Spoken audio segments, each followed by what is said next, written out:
Oh, please. Zodiac's name is Rick Marshall.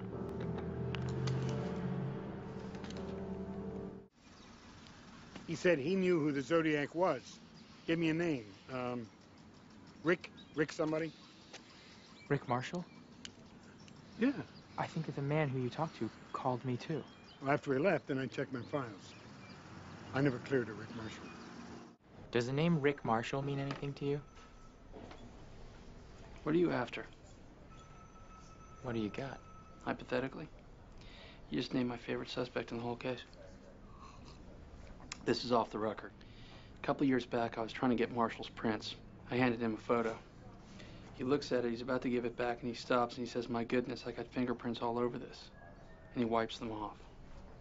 Yeah, but that print disqualified 2,500 suspects. Which is why we also used handwriting. But not for Rick Marshall. How do they know that Rick Marshall wrote the sign? My thoughts exactly.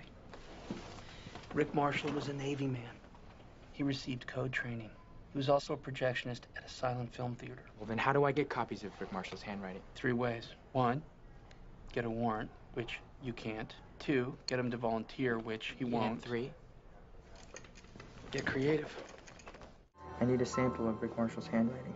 I told you, Vaughn is... Mr. Penny, if Rick Marshall is the Zodiac, I need a sample of his handwriting to confirm it. Can you help me or not? Rick used to draw movie posters for the theater Vaughn worked at. I'll send one down. Thank you. Okay, can you just ask him if he ever investigated a man named Rick Marshall? Is that all you can think about? What? Okay, the Rick Marshalls of this world will suck you dry. They're blind alleys. This is about Rick Marshall, isn't it? It was Rick. No, it wasn't. It was Rick. It was Rick Marshall. No, Just say it.